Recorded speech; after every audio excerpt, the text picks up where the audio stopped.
Hi, I'm Adam. I'm Austin. And I'm Chris. And you're watching Flack. Pastors challenge law, endorse candidates from the pulpit. I think this actually got quite a lot of blog activity over the last couple of days, but we'll do the story in brief. Basically, there's one pastor in particular who got up in front of his congregation, said, I know I'm a nonprofit organization as a church, and I'm not allowed to endorse a candidate, but screw that, here we go. And he basically got up and said, no Bible-believing Christian could ever vote for Obama or Clinton because of abortion. And bonus, then he writes a letter to the IRS stating exactly what he has done and challenging them to do something about it. Mails it in. He does it with the full approval of his elder board. He's like, if we do this, we're going to get our tax-exempt status revoked. Do you guys, are you cool with that? Can we handle that? And they're like, yeah, whatevs, let's go for it. And apparently there's a movement of several pastors that are doing this type of thing. So big red letter issues here. We've got, they're touting freedom of speech and freedom of religion, First Amendment rights, versus an IRS tax code that exists from the 1950s. Which one is right? Which one is not? There's lots of layers here. Yeah, you've got like the IRS. It's not really. It's a government organization, but it's not like.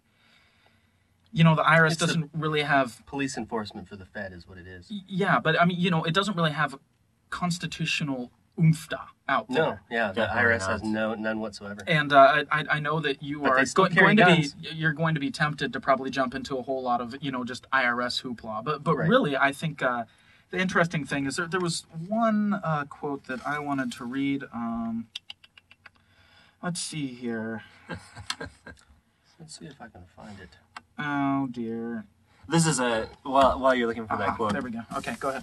Oh no, you found it. Go ahead. Yes. Okay.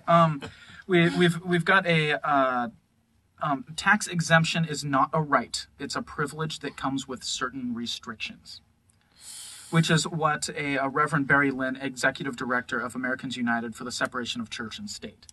So this is a guy who's actually on the IRS's side in all of this, but also affiliated with churches. There's at least a Rev in front of his name. So right. That's the side that at first that's what I was thinking. It's not a. You were on the side of the tool?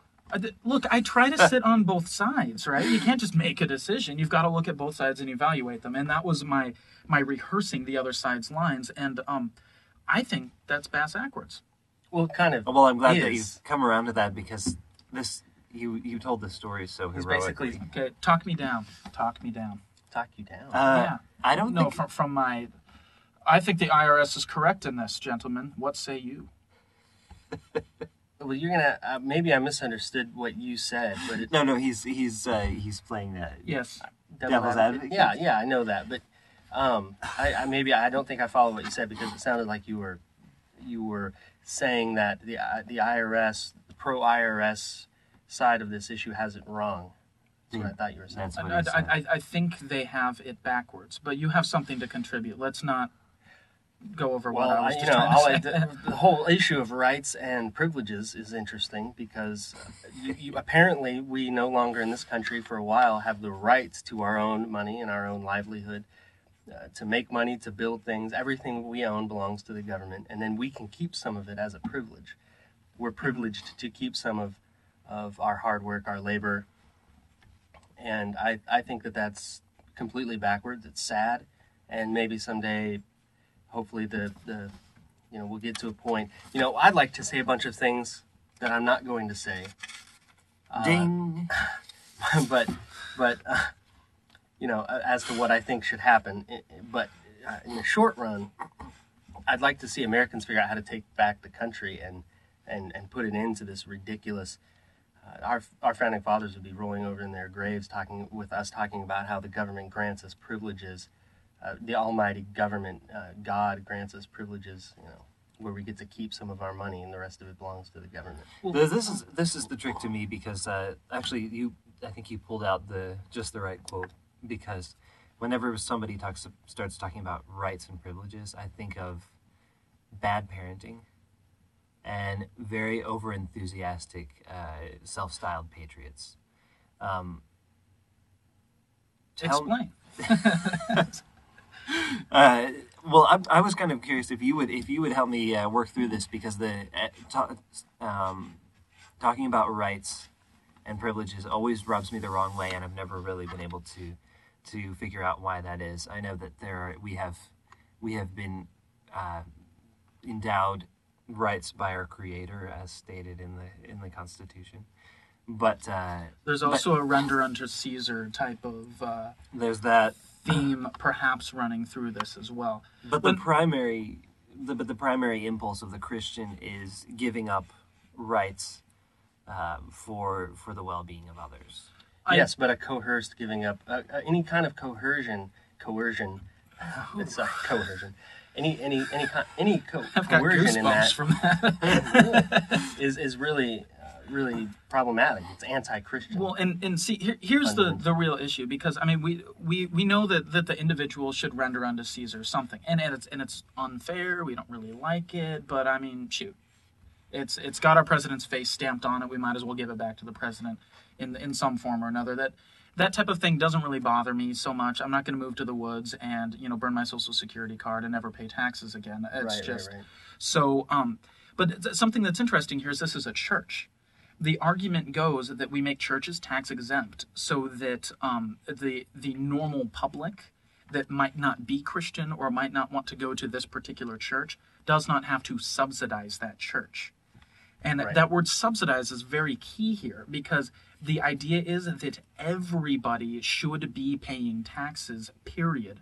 And it is a privilege not to. And so if you do not, the public subsidizes that by paying more taxes. Thus, I mean, we're maintaining separation of church and state because people aren't subsidizing the church. Right. But you could look at it the other way. Maybe because there's a separation of church and state, the government shouldn't be taxing the church to begin with. Right. There's a separation, so why should the church be funding the state at all? Right. There shouldn't be the assumption that the church should fund the state. If we're going to go the separation of church and state route, then there shouldn't be that assumption that the church isn't paying their fair share or something like that. Absolutely. So really, we have a right to not subsidize people, because if the church is paying taxes, they are subsidizing baby killers and all sorts of other things that the church is not into. I mean, churches in California would be subsidizing homosexual marriage and everything else. They shouldn't have to pay taxes. And I think that should be a right and not a privilege of a church. This idea that it's a privilege means that the government can coerce them, again, or coerce them, as some maybe want to pronounce it. And they have this carrot, and they can yank it away. Right. This is a privilege. So if you don't do what we tell you to do, because we are the state, even though we're separate, we can tell you what to do, we're going to yank away this privilege. Right. And that just sounds horrible to me. All of these arguments here are laying the groundwork for something. Exactly how can you argue from the separation of church? I thought that was an interesting argument. I've never heard that before. How can you argue from separation of church and state when that's argued to be the issue here with this particular church? Like you're saying that churches shouldn't be taxed because of our concept of the separation of church and state. Then how can the church? Well, and when you say church and state, sorry, this kind of separation you're pushing for is the kind of separation where the two can't speak to each other. No, I disagree. No, he's talking about the constitutional separation, and so it really isn't even the separation of church and state. It's just constitutionally speaking, the church, the state should not be subsidizing a church, constitutionally speaking.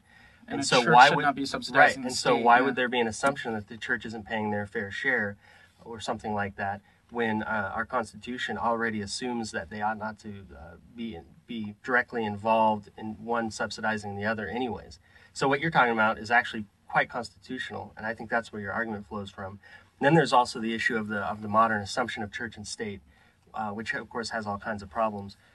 I would like to say that the government should be so small that the church, and hopefully so good, that at someday the church members could support the government. We each throw in $1, and we support a lovely, small little government made up of a handful of people, with not huge departments, with garlands on their heads, wearing where the state is nothing but a interesting handful vision of an ecclesiacentric world. We are out of time. Thanks for watching. Klaxn.com.